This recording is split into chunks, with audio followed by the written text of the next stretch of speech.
Hello दोस्तों, कैसे हैं आप लोग। आशा करते हैं आप लोग बहुत ही अच्छे होंगे और आपकी पढ़ाई लिखाई भी बहुत ही अच्छी चल रही होगी।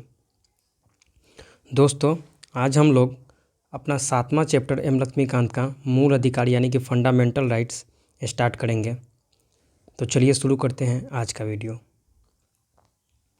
संविधान के भाग 3 में अनुच्छेद 12 से 35 तक मूल अधिकारों का विवरण है। इस संबंध में संविधान निर्माता अमेरिकी संविधान यानी अधिकार के विधेयक से प्रभावित रहे। संविधान के भाग 3 को भारत का मैग्ना कार्टा की संज्ञा दी गई है, जो सर्वथा उचित है। इसमें एक लंबी एवं विस्तृत सूची में न्यायोचित मूल अधिकारों का उल्लेख किया गया है। वास्तव में मूल अधिकारों के संबंध में जितना विस्तृत विवरण हमारे संविधान में प्राप्त है, उतना विश्व के किसी देश में नहीं मिलता, चाहे वह अमेरिका ही क्यों न हो। संविधान द्वारा बिना किसी भेदभाव के हर व्यक्ति के लिए मूल अधिकारों के संबंध में गारंटी दी गई है। इनमें प्रत्येक व्यक्ति के लिए समानता, सम्मान, राष्ट्रहित और राष्ट्रीय एकता को समाहित किया गया है। मूल अधिकारों का तात्पर्य राजनीतिक लोकतंत्र के आदर्शों की उन्नति से है। ये अधिकार देश में व्यवस्था बनाए रखने एवं राज्य के कठोर नियमों के खिलाफ नागरिकों की आज़ादी की सुरक्षा करते हैं। ये विधानमंडल के कानून के क्रियान्वयन पर तानाशाही को मर्यादित करते हैं। संक्षेप में इनके प्रावधानों का उद्देश्य कानून की सरकार बनाना है, न कि व्यक्तियों की। मूल अधिकारों को यह नाम इसलिए दिया गया क्योंकि इन्हें संविधान द्वारा गारंटी एवं सुरक्षा प्रदान की गई है, जो राष्ट्र कानून का मूल्य सिद्धांत है। ये मूल इसलिए भी है क्योंकि ये व्यक्तियों के चहुमुखी विकास यानी कि भौतिक, बौद्धिक, नैतिक एवं आध्यात्मिक के लिए आवश्यक है। मूल रूप से संविधान ने 7 मूल अधिकार प्रदान किए थे। पहला है समता का अधिकार, अनुच्छेद 14 से 18। दूसरा है स्वतंत्रता का अधिकार, अनुच्छेद 19 से 22। तीसरा है शोषण के विरुद्ध अधिकार, अनुच्छेद 23 से 24। चौथा है धर्म की स्वतंत्रता का अधिकार, अनुच्छेद 25 और 25 से 28। पाँचवा है संस्कृति और शिक्षा संबंधी अधिकार, अनुच्छेद 29-30। छठा है संपत्ति का अधिकार, अनुच्छेद 31। और सातवां है संवैधानिक उपचार का अधिकार, अनुच्छेद 32। हालांकि संपत्ति के अधिकार को 44वें संविधान संशोधन अधिनियम 1978 द्वारा मूल अधिकारों की सूची से हटा दिया गया है। इसे संविधान के भाग 12 में अनुच्छेद 300 क के तहत कानूनी अधिकार बना दिया गया है। इस तरह फिलहाल 6 मूल अधिकार हैं। मूल अधिकारों की विशेषताएं। मूल अधिकारों को संविधान में निम्नलिखित विशेषताओं के साथ सुनिश्चित किया गया है।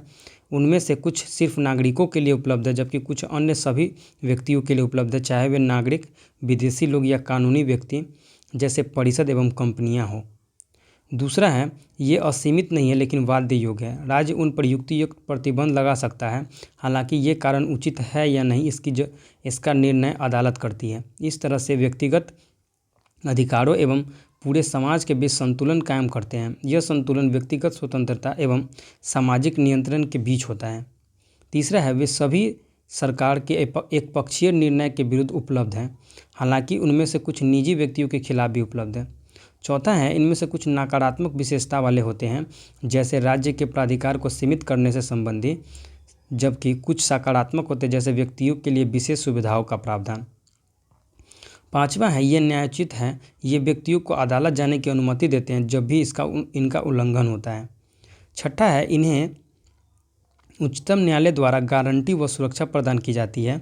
हालांकि पीड़ित व्यक्ति सीधे उच्चतम न्यायालय जा सकता है। यह आवश्यक नहीं है कि केवल उच्च न्यायालय के खिलाफ ही वहां अपील को लेकर जाया जाए। सातवां है, ये अस्थायी नहीं है। संसद इनमें कटौती या कमी कर सकती है, लेकिन संविधान संशोधन अधिनियम के तहत, न कि साधारण विधेयक द्वारा। यह सब संविधान के मूल ढांचे को प्रभावित किए बिना किया जा सकता है। मूल अधिकारों के संशोधन को अध्याय 11 में विस्तार से वर्णित किया गया है। आठवां है, राष्ट्रीय आपातकाल की सक्रियता के दौरान अनुच्छेद 20 और 21 में प्रत्याभूत अधिकारों को छोड़कर इन्हें निलंबित किया जा सकता है।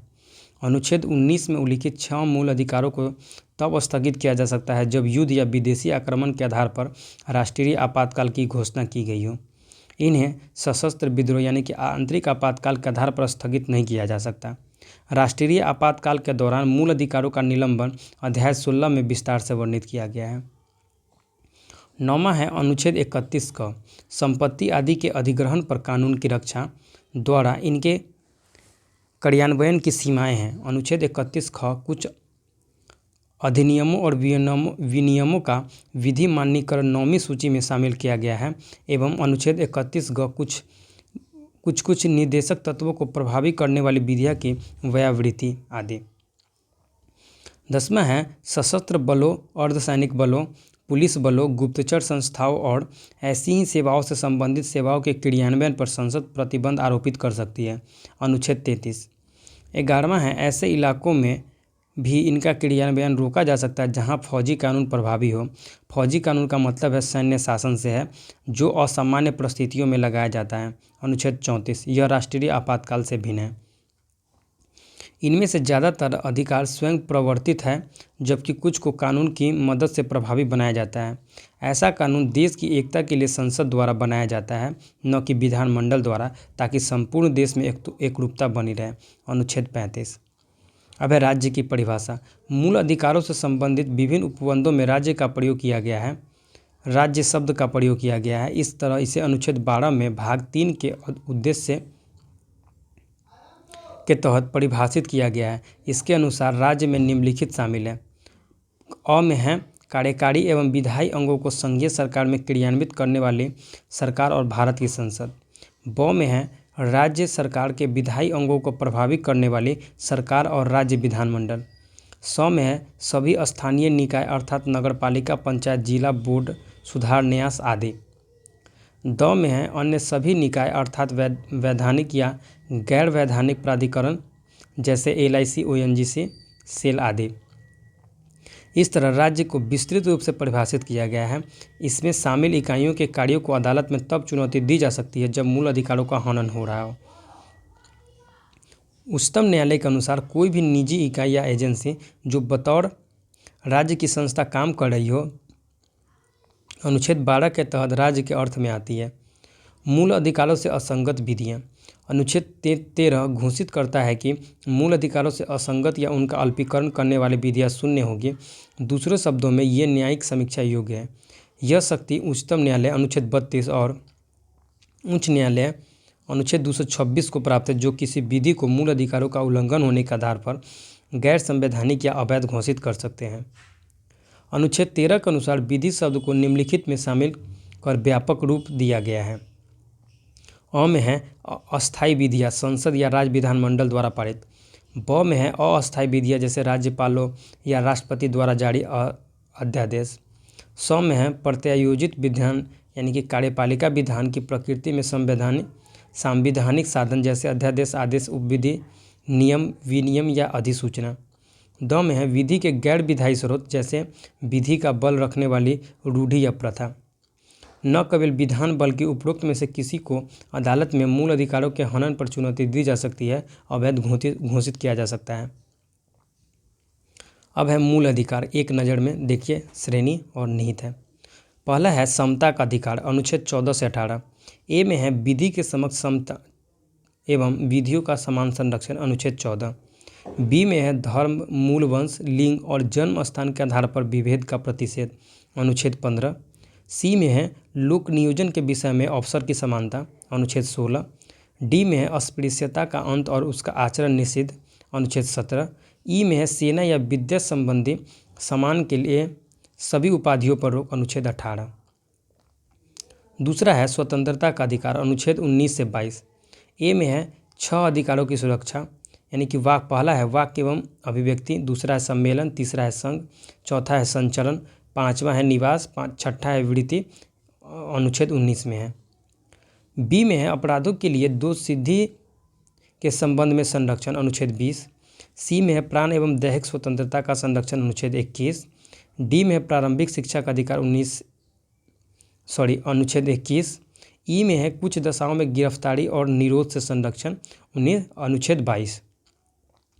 तीसरा है शोषण के विरुद्ध अधिकार, अनुच्छेद 23 और 24। पहला है बलात्कार का प्रतिषेध, अनुच्छेद 23। और बी में है कि कारखानों आदि में बच्चों के नियोजन पर का प्रतिबंध, अनुच्छेद 24। चौथा है धर्म की स्वतंत्रता का अधिकार, अनुच्छेद 25 से 28। ए में है अंतःकरण की और अबाध और धर्म के अबाध रूप से मानने, आचरण और प्रचार करने की स्वतंत्रता। अनुच्छेद 25। बी में है धार्मिक कार्यों के प्रबंध की स्वतंत्रता। अनुच्छेद 26। किसी धर्म की अभिवृद्धि के लिए करों के संदाय के बारे में स्वतंत्रता। अनुच्छेद 27। डी में है कुछ शिक्षा संस्थाओं में धार्मिक शिक्षा या धार्मिक उपासना में उपस्थित होने के बारे में स्वतंत्रता। अनुच्छेद 28। पाँचवा है संस्कृति और शिक्षा संबंधी अधिकार, जिसमें ए में है अल्पसंख्यकों की भाषा, लिपि और संस्कृति की सुरक्षा। अनुच्छेद 29। बी में है शिक्षा संस्थाओं की स्थापना और प्रशासन का करने का अल्पसंख्यक वर्गों का अधिकार। अनुच्छेद 30। छठा है संवैधानिक उपचारों का अधिकार। अनुच्छेद 32। मूल अधिकारों को प्रवर्तित कराने के लिए उच्चतम न्यायालय जाने का अधिकार। इसमें शामिल याचिका है बंदी प्रत्यक्षीकरण, दूसरा है परमादेश, तीसरा है प्रतिषेध, चौथा है उत्प्रेषण और पांचवा है अधिकार परीक्षा। ये सब अनुच्छेद 32 के अंतर्गत आते हैं। अब है विदेशियों के मूल अधिकार। केवल नागरिकों को प्राप्त मूल अधिकार जो विदेशियों को प्राप्त नहीं है, और दूसरा है नागरिकों एवं विदेशियों को प्राप्त अधिकार शत्रु देश को छोड़ करके।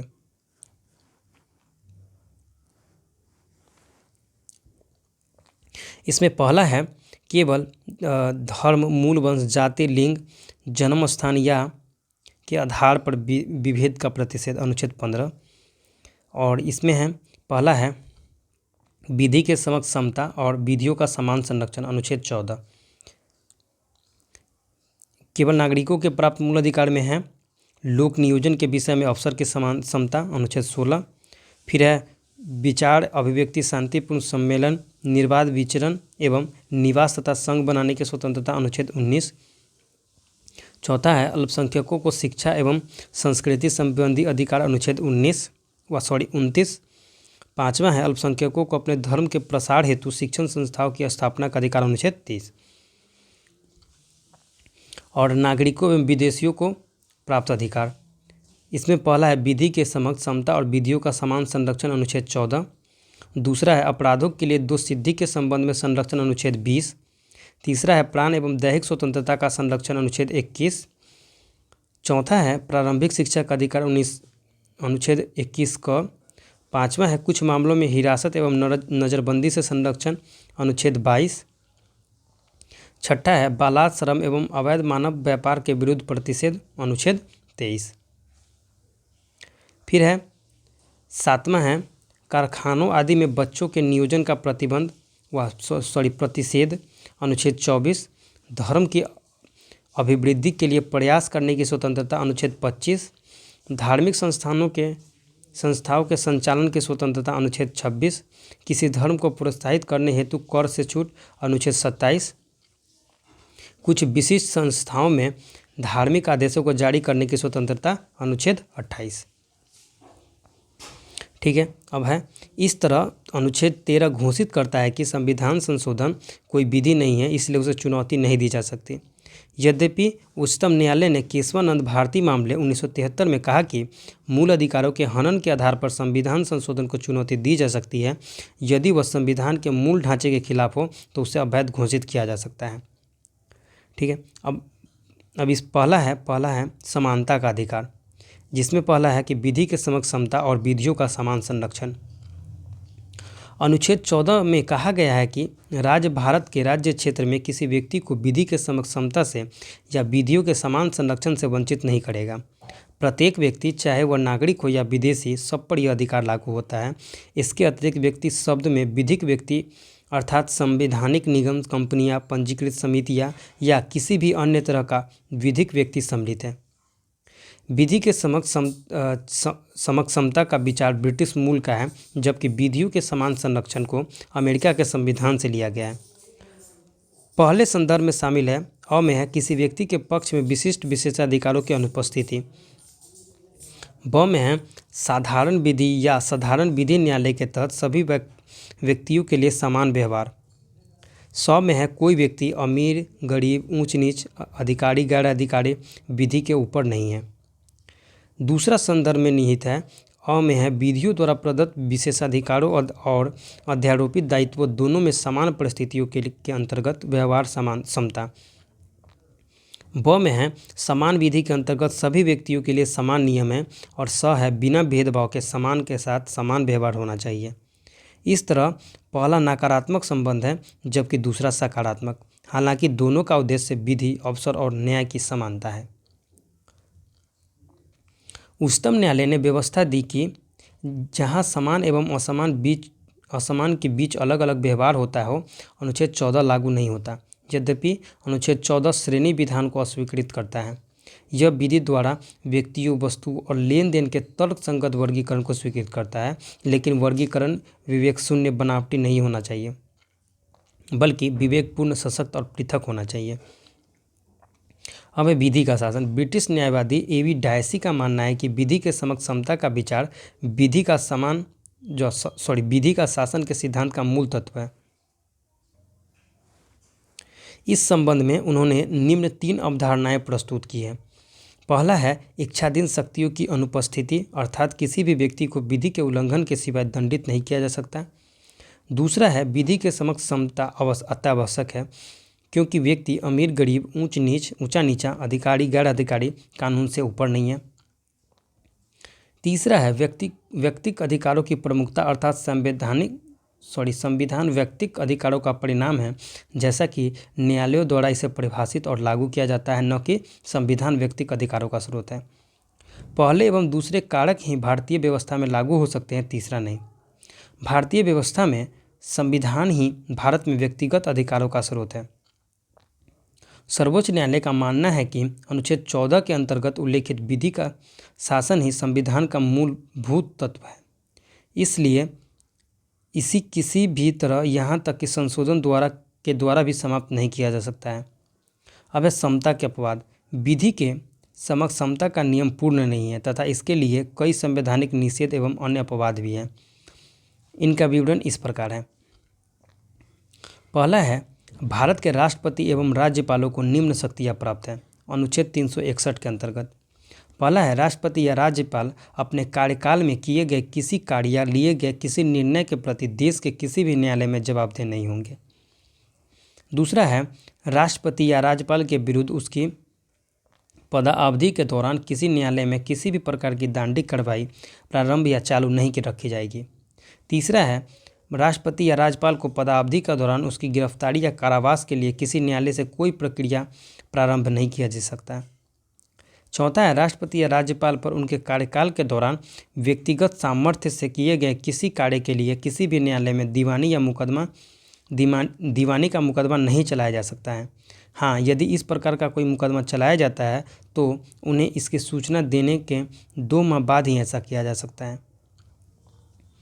दूसरा है कोई भी व्यक्ति यदि संसद के या राज्य विधानसभा के दोनों सदनों या दोनों सदनों में से किसी एक की सत्य कार्यवाही से संबंधित विषय वस्तु का प्रकाशन समाचार पत्र में या रेडियो या टेलीविज़न में करता है तो उस पर किसी भी प्रकार का दीवानी या फौजदारी का मुकदमा देश के किसी भी न्यायालय में नहीं चलाया जा सकता है।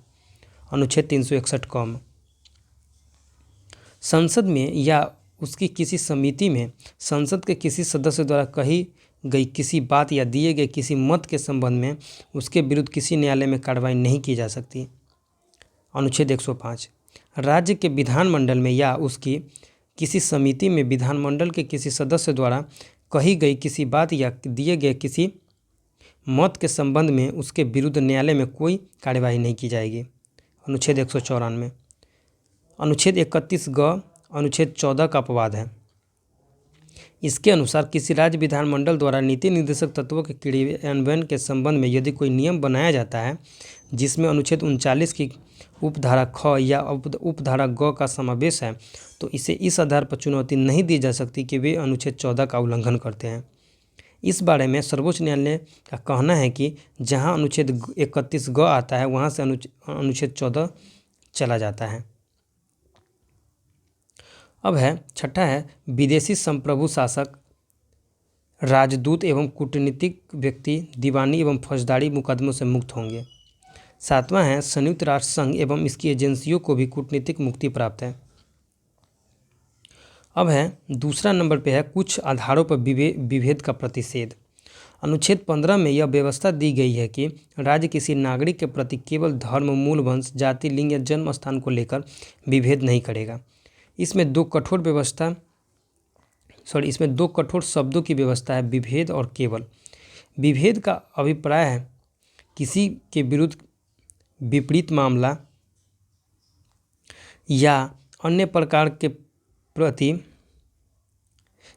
के प्रति उसके पक्ष में न रहना। केवल शब्द का अभिप्राय है कि अन्य आधारों पर मतभेद किया जा सकता है।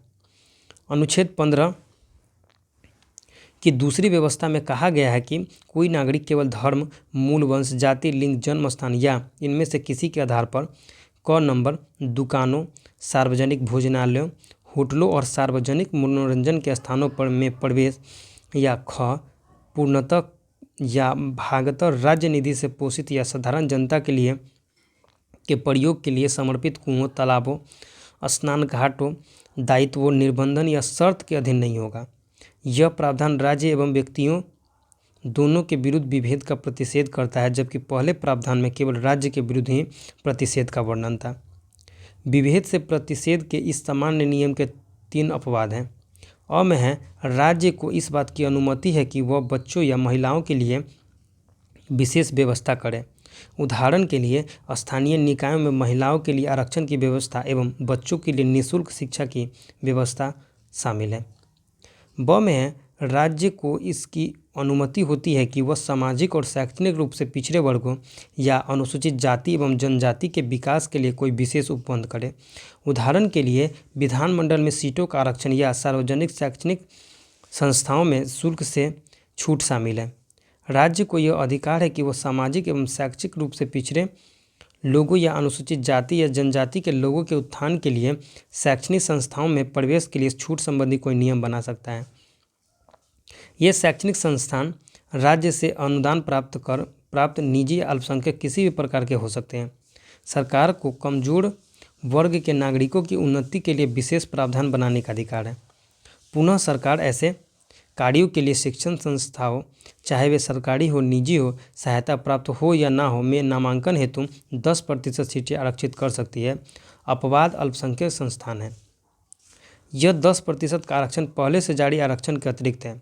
इस उद्देश्य के लिए सरकार ऐसे कमजोर वर्गों की पहचान समय समय पर अनुसूचित करती रहेगी और इसका आधार परिवार की आय तथा आर्थिक प्रतिकूलताओं के अन्य संकेतक होंगे। शैक्षणिक संस्थाओं में अन्य पिछड़े वर्गों यानी कि ओबीसी के लिए आरक्षण। उपरोक्त वाद को संविधान के 93वें संविधान संशोधन 2005 द्वारा शामिल किया गया है। इस प्रावधान के क्रियान्वयन के लिए केंद्र सरकार ने केंद्रीय शैक्षणिक संस्थान प्रवेश में आरक्षण अधिनियम 2006 पारित किया है। इसके अंतर्गत पिछड़े वर्ग के छात्रों के लिए सभी उच्च शैक्षणिक संस्थानों में 27% सीटें आरक्षित की गई हैं। इनमें IIT एवं IIM जैसे संस्थान भी शामिल हैं। अप्रैल 2008 में उच्चतम न्यायालय ने दोनों अधिनियमों की वैधता पर मुहर लगा दी है, लेकिन न्यायालय ने केंद्र सरकार को यह आदेश दिया है कि वह इसमें क्रीमी लेयर के सिद्धांत का पालन करें। क्रीमी लेयर पिछड़े वर्गों के विभिन्न तबकों के छात्र क्रीमी लेयर श्रेणी में आते हैं, जिन्हें इस आरक्षण का लाभ नहीं मिलेगा।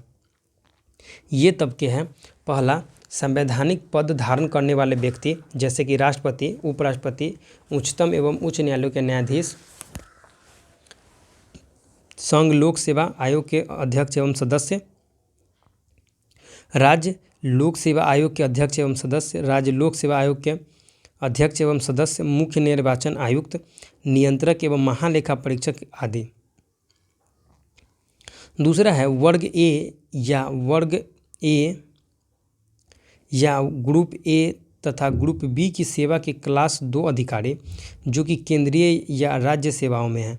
इसके अलावा सार्वजनिक प्रतिष्ठानों, बैंकों, बीमा कंपनियों, विश्वविद्यालयों आदि में पदस्थ समकक्ष अधिकारी आदि। यह नियम निजी कंपनियों में कार्यरत अधिकारियों पर भी लागू होता है। तीसरा है सेना में कर्नल या उसके ऊपर के रैंक के अधिकारी या नौसेना, वायुसेना एवं अर्धसैनिक बलों में समान रैंक का अधिकारी। फिर है डॉक्टर, अधिवक्ता, इंजीनियर, कलाकार, लेखक, सलाहकार आदि प्रकार के पेशेवर। पांचवा है व्यापार, वाणिज्य एवं उद्योग में लगे व्यक्ति। छठा है शहरी क्षेत्रों में जिन लोगों के पास भवन है तथा जिनके पास एक निश्चित सीमा से अधिक की कृषि भूमि या रिक्त भूमि रखने वाले। सातवां है जिन लोगों की सालाना आय 4.5 लाख से अधिक है या जिनके पास एक छूट सीमा से अधिक की संपत्ति है। 1993 में जबकि मलाईदार परत यानी कि क्रीमी लेयर हदबंदी लागू की गई, यह 1 लाख थी। बाद में 2004 में इसे बढ़ाकर 2.5 लाख तथा 2008 में 4.5 लाख एवं 2013 में 6 लाख किया गया। आर्थिक रूप से कमजोर वर्गों के लिए शैक्षणिक संस्थानों में आरक्षण। उपरोक्त अपवाद डी को 103वें संविधान संशोधन 2019 द्वारा जोड़ा गया था। इस प्रावधान को प्रभावकारी बनाने के लिए केंद्र सरकार ने वर्ष 2019 में शिक्षण संस्थाओं में नामांकन के लिए आर्थिक रूप से कमजोर वर्गों के लिए 10% आरक्षण संबंधी आदेश जारी किया। इस आरक्षण का लाभ आर्थिक रूप से कमजोर वर्गों के उन व्यक्तियों को मिलेगा जो अनुसूचित जाति, जनजाति तथा अन्य पिछड़े वर्गों के लिए पहले से ही जारी आरक्षण की व्यवस्था से आवृत नहीं है। इसके लिए निम्नलिखित अर्हताएं निर्धारित की गई है। पहला, जिन व्यक्तियों की पारिवारिक वार्षिक आय 6 लाख रुपए से कम है वे आर्थिक रूप से कमजोर वर्ग के रूप में चिन्हित किए जाएंगे और आरक्षण का लाभ उठाएंगे। आय के अंतर्गत सभी स्रोतों से आय सम्मिलित की जाएगी, वेतन, खेती, व्यवसाय, व्यापार आदि, और आवेदन करने के वर्ष के पूर्ववर्ती वित्तीय वर्ष की आय को आधार बनाया जाएगा। दूसरा है, वैसे व्यक्तियों को आर्थिक रूप से कमजोर वर्गों से बाहर रखा जाएगा जिनके परिवार निम्नलिखित में से किसी एक प्रकार की परिसंपत्ति का स्वामित्व रखते हों। क नंबर में है 5 एकड़ या उससे अधिक कृषि भूमि। ख में है 1000 वर्ग फीट या उससे अधिक बड़ा आवासीय फ्लैट। ग में है अधिसूचित नगर पालिकाओं के अंतर्गत 100 गज या अधिक बड़ा आवासीय भूखंड या प्लॉट। और घ में है अधिसूचित क्षेत्रों के बाहर 200 गज या अधिक बड़ा आवासीय भूखंड। आर्थिक रूप से कमजोर कोटि या दर्जा का निर्धारित करते समय परिवार द्वारा विभिन्न नगरों या स्थानों पर धारित संपत्ति को एक साथ जोड़कर किया जाएगा। और चौथा है, इस उद्देश्य के लिए परिवार के अंतर्गत लाभार्थी के माता पिता तथा 18 वर्ष से कम आयु के भाई बहन, उसका या उसकी पति पत्नी तथा 18 वर्ष से कम आयु के बच्चे शामिल माने जाएंगे। तीसरा है, लोक नियोजन के विषय में अवसर की समता। अनुच्छेद 16 में राज्य के अधीन किसी पद पर नियोजन या नियुक्ति से संबंधित विषयों में सभी नागरिकों के लिए अवसर की समता होगी। किसी भी नागरिक के साथ भेदभाव नहीं किया जा सकता या केवल धर्म, वंश, जाति, लिंग, जन्म का स्थान या निवास के स्थान के आधार पर राज्य के किसी भी रोजगार एवं कार्यालय के लिए अयोग्य नहीं ठहराया जाएगा। लोक नियोजन के विषय में अवसर की समता के साधारण नियम में 4 अपवाद हैं। पहला है यानी कि अ है, संसद किसी विशेष रोजगार के लिए निवास की शर्त आरोपित कर सकती है, जैसा कि सार्वजनिक रोजगार जिसमें निवास की जरूरत हो। अधिनियम 1957 कुछ वर्ष बाद 1974 में समाप्त हो गया। इस समय आंध्र प्रदेश एवं तेलंगाना के अतिरिक्त किसी अन्य राज्य में यह व्यवस्था नहीं थी। ब में है, राज्य नियुक्तियों के आरक्षण की व्यवस्था कर सकता है या किसी पद को पिछड़े वर्गों के पक्ष में बना सकता है जिनका कि राज्य में समान प्रतिनिधित्व नहीं है। स में है, विधि के तहत किसी संस्था या इसके कार्यकारी परिषद के सदस्य या किसी की धार्मिक आधार पर व्यवस्था की जा सकती है। द में है, सरकार अधिकृत है कि वह आर्थिक रूप से कमजोर वर्गों के हित में नियुक्तियों अथवा पदों पर उनके लिए 10% आरक्षण का प्रावधान कर सकती है। यह 10% आरक्षण पहले से जारी आरक्षण के अतिरिक्त होगा। इस उद्देश्य के लिए सरकार पारिवारिक आय तथा आर्थिक प्रतिकूलताओं के अन्य संकेतकों के आधार पर समय समय पर ऐसे आर्थिक रूप से कमजोर वर्गों को अधिसूचित करती रहेगी। मंडल आयोग और उनके परिणाम। वर्ष 1979 में मोरारजी देसाई सरकार ने द्वितीय पिछड़ा वर्ग आयोग का गठन संसद सदस्य बीपी मंडल की अध्यक्षता में किया। अनुच्छेद 340 के तहत संविधान पिछड़े वर्गों के लोगों की शैक्षणिक एवं सामाजिक स्थिति की जांच करते हुए उनकी उन्नति के लिए सुझाव प्रस्तुत करने की व्यवस्था करता है। आयोग ने अपनी रिपोर्ट 1980 में प्रस्तुत की और 3743 जातियों की पहचान की जो सामाजिक एवं शैक्षणिक आधार पर पिछड़ी थी। जनसंख्या में उनका हिस्सा करीब 52% था, जिसमें अनुसूचित जाति एवं जनजाति शामिल नहीं है। आयोग ने अन्य पिछड़ा वर्गों के लोगों के लिए सरकारी नौकरियों में 27% आरक्षण की सिफारिश की। इस तरह संपूर्ण आरक्षण अनुसूचित जाति, जनजाति एवं अन्य पिछड़ा वर्गों का 50% हो गया। 10 वर्ष पश्चात 1990 में बीपीसी सरकार ने सरकारी सेवाओं में अन्य पिछड़े वर्गों के लिए 27% आरक्षण की घोषणा कर दी। दोबारा 1991 में नरसिंह राव सरकार ने 2 परिवर्तन प्रस्तुत किए। पहला यानी कि क नंबर में 27% में पिछड़े वर्गों के गरीब लोगों को प्राथमिकता जैसे आर्थिक आधार पर आरक्षण, और ख में 10% का अतिरिक्त आरक्षण गरीबों के लिए, आर्थिक रूप से पिछड़े, विशेष रूप से उच्च जातियों में आर्थिक रूप से कमजोरों के लिए भी व्यवस्था की। प्रसिद्ध मंडल केस 1992 में अनुच्छेद 16(4) के विस्तार एवं व्यवस्था पिछड़े वर्गों के पक्ष में जिस रोजगार आरक्षण की व्यवस्था की गई है, उसका परीक्षण उच्चतम न्यायालय द्वारा किया गया। यद्यपि न्यायालय ने 16(4) के विस्तार एवं व्यवस्था पिछड़े वर्गों के पक्ष में जिस रोजगार आरक्षण की व्यवस्था की गई है, उसका परीक्षण उच्चतम न्यायालय द्वारा किया गया।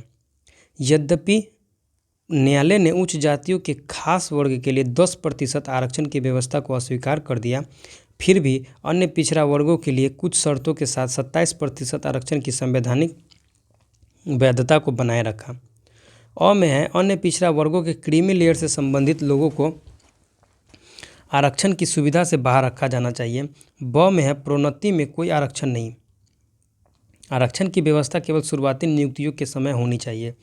प्रोन्नति के लिए कोई खास आरक्षण केवल 5 वर्षों तक लागू रह सकता है, यानी कि 1997 तक। सौ में है कि केवल कुछ असाधारण परिस्थितियों को छोड़कर कुल आरक्षित कोटा 50% से ज़्यादा नहीं होना चाहिए। यह नियम प्रत्येक वर्ष लागू होना चाहिए। द में है आगे ले जाने का नियम, यानी कि कैरी फॉरवर्ड नियम रिक्त पदों बैकलॉग के लिए वैध रहेगा, लेकिन इसमें भी 50% के सिद्धांत का उल्लंघन नहीं होना चाहिए। ई में है अन्य पिछड़ा वर्गों की सूची में अति जोड़ यानी कि ओवर इंक्लूजन या न्यून जोड़ यानी कि अंडर इंक्लूजन के परीक्षण के लिए एक अस्थायी गैर विधायी इकाई होनी चाहिए। उच्चतम न्यायालय के उपरोक्त व्यवस्था के बाद सरकार ने निम्नलिखित कदम उठाए। अ में है अन्य पिछड़ा वर्गों में क्रीमी लेयर के पहचान के लिए रामनंदन समिति का गठन किया गया। इसने 1993 में अपनी रिपोर्ट प्रस्तुत की, जिसे स्वीकार कर लिया गया। ब में है संसद के एक अधिनियम द्वारा 1993 में पिछड़े वर्गों के लिए राष्ट्रीय आयोग का गठन किया गया। यह नौकरी आरक्षण के उद्देश्य से सूची में नाम जोड़ने व निकालने पर विचार करता है।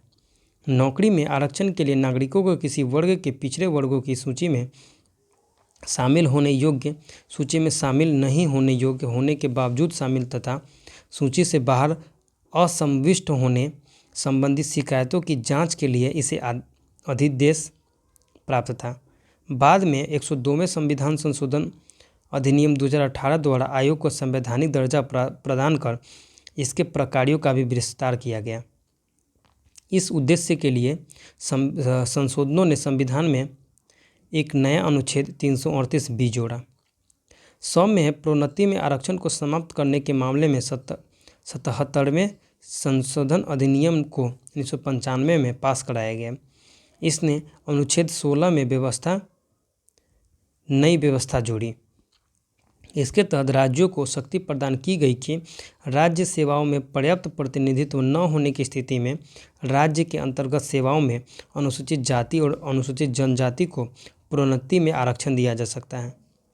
2001 का 85वां संविधान संशोधन अधिनियम अनुसूचित जाति और अनुसूचित जनजाति सरकारी सेवकों हेतु आरक्षण नियम के तहत प्रोन्नति के मामले में प्रामाणिक वरिष्ठता की व्यवस्था करता है। इसे पूर्वगामी जून 1955 से प्रभावी किया गया। द में है बैकलॉग रिक्तियों के संबंध में निर्णय को 81वें संविधान संशोधन अधिनियम 2000 के तहत रद्द कर दिया गया। इसने अनुच्छेद 16 में एक और व्यवस्था को जोड़ा। इससे राज्य ने रिक्त आरक्षित पदों को अनुवर्ती वर्ष या वर्षों में भरने के लिए शक्तिशाली बनाया। इस तरह के आरक्षित वर्गों को उस वर्ष के जिसमें भर्तियां हुई साथ नहीं जोड़ा गया ताकि आरक्षण को 50% की सीमा का पालन किया जा सके। संक्षेप में इसने बैकलॉग रिक्तियों में आरक्षण की 50% सीमा को समाप्त कर दिया। ई में है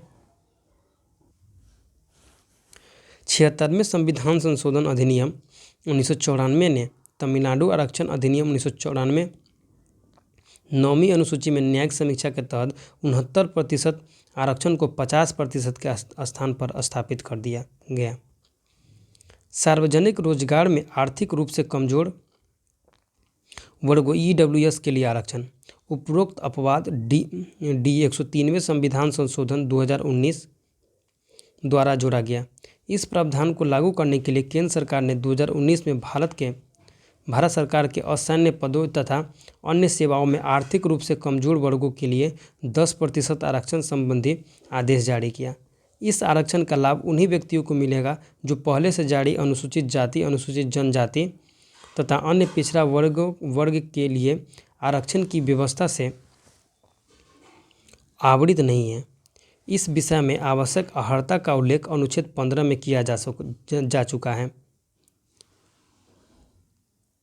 पुनः निम्नलिखित शर्तों पर पूरा उतरने वाले वैज्ञानिक एवं तकनीकी पदों को उक्त आरक्षण से मुक्त रखा जा सकता है। पहला है ग्रुप ए निम्न ग्रेड यानी कि लोअर ग्रेड के ऊपर के ग्रेड के पद हो। दूसरा है वे मंत्रिमंडल सचिवालय के आदेश के अनुरूप वैज्ञानिक अथवा तकनीकी के रूप में वर्गीकृत हो, जिसके अनुसार प्राकृतिक विज्ञान अथवा परिशुद्ध विज्ञान अथवा व्यवहारिक यानी कि अनुप्रयुक्त विज्ञान की आवश्यक योग्यता वाले वैज्ञानिक अथवा तकनीकी पदों का निर्धारण किया जाता है तथा अभ्यर्थियों को उसी अनुरूप अपने ज्ञान का उपयोग अपने कर्तव्य निर्वहन में करना होता है। तीसरा है पद शोध कार्य के लिए हो अथवा शोध कार्य के संगठन, मार्गदर्शन अथवा निर्देशन के लिए हो। चौथा है अस्पृश्यता का अंत। अनुच्छेद 17 अस्पृश्यता को समाप्त करने की व्यवस्था और किसी भी रूप में इसका आचरण निषिद्ध करता है। अस्पृश्यता से उपजी किसी निर्योग्यता को लागू करना अपराध होगा जो विधि अनुसार दंडनीय होगा। 1976 में अस्पृश्यता अपराध अधिनियम 1955 में मूलभूत संशोधन किया गया और इसको नया नाम नागरिक अधिकारों की रक्षा अधिनियम 1955 कर दिया गया तथा इसमें विस्तार कर दंडिक उपबंध और सख्त बनाए गए। अधिनियम में अस्पृश्यता के प्रत्येक प्रकार को समाप्त करते हुए अनुच्छेद 17 में व्यवस्था सुनिश्चित की गई।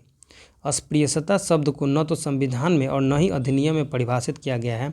हालांकि मैसूर उच्च न्यायालय ने अनुच्छेद 17 के मामले में व्यवस्था दी कि शाब्दिक एवं व्याकरणीय समझ से परे इसका प्रयोग ऐतिहासिक है। इसका संदर्भ है कि कुछ वर्गों के कुछ लोगों को उनके जन्म एवं कुछ जातियों के आधार सामाजिक निर्योग्यता, अतः यह कुछ व्यक्तियों के सामाजिक बहिष्कार और धर्म संबंधी सेवाओं आदि से इनका बहिष्कार नहीं है। अब है उच्चतम न्यायालय ने अनुच्छेद 17 के तहत यह व्यवस्था दी कि यह अधिकार निजी व्यक्ति और राज्य का संवैधानिक दायित्व होगा कि इस अधिकार के हनन को रोकने के लिए जरूरी कदम उठाएं। पांचवा है उपाधियों का अंत। अनुच्छेद 18 उपाधियों का अंत करता है और इस संबंध में 4 प्रावधान करता है। पहला, यह निषेध करता है कि राज्य सेना या विद्या संबंधी सम्मान के सिवाय और कोई उपाधि प्रदान नहीं करेगा। दूसरा है, यह निषेध करता है कि भारत का कोई नागरिक विदेशी राज्य से कोई उपाधि प्राप्त नहीं करेगा। तीसरा है, कोई व्यक्ति राज्य के अधीन लाभ या विश्वास के किसी पद को धारण करते हुए किसी विदेशी राज्य से कोई उपाधि राष्ट्रपति की सहमति के बिना स्वीकार नहीं करेगा। चौथा है, राज्य के अधीन लाभ या विश्वास का पद धारण करने वाला कोई व्यक्ति किसी विदेशी राज्य से या उसके अधीन किसी रूप में कोई भेंट उपलब्धि या पद राष्ट्रपति की सहमति के बिना स्वीकार नहीं करेगा। उपरोक्त प्रावधानों में यह स्पष्ट किया गया है कि औपनिवेशिक शासन के समय दिए जाने वाले वंशानुगत पद जैसे महाराजा, राज बहादुर, राय बहादुर, राज साहब, दीवान बहादुर आदि को अनुच्छेद 18 के तहत प्रतिबंधित किया गया, क्योंकि ये सब राज्य के समक्ष समानता के अधिकार के विरुद्ध थे। 1996 में उच्चतम न्यायालय ने जिन उपलब्धियों की संवैधानिक वैधता को उचित ठहराया था उनमें पद्म विभूषण, पद्म भूषण एवं पद्मश्री है। न्यायालय ने कहा कि ये पुरस्कार उपाधि नहीं है तथा अनुच्छेद 18 में वर्णित प्रावधानों का इसमें उल्लंघन नहीं होता है। इस तरह से ये समानता के सिद्धांत के प्रतिकूल नहीं है। हालांकि यह भी व्यवस्था की गई कि पुरस्कार पाने वालों के नाम के प्रत्यय या उपसर्ग के रूप में इसका इस्तेमाल नहीं होना चाहिए, अन्यथा उन्हें पुरस्कारों को त्यागना होगा। इस राष्ट्रीय पुरस्कारों की संस्थापना 1954 में हुई। 1977 में मोरारजी देसाई के नेतृत्व वाली जनता पार्टी ने उनका क्रम तोड़ दिया, लेकिन 1980 में इंदिरा गांधी सरकार द्वारा उन्हें पुनः प्रारंभ किया गया। तो आज का वीडियो यहीं पे ख़त्म करते हैं, क्योंकि बहुत लंबा वीडियो हो गया हुआ है। तो मिलते हैं नेक्स्ट वीडियो में। आगे से स्वतंत्रता का अधिकार से चर्चा करेंगे और पढ़ेंगे इसके बारे में। और वीडियो अच्छा लगे तो लाइक ज़रूर कीजिए और चैनल को सब्सक्राइब जरूर कीजिएगा। मिलते हैं नेक्स्ट वीडियो में, तब तक के लिए थैंक यू।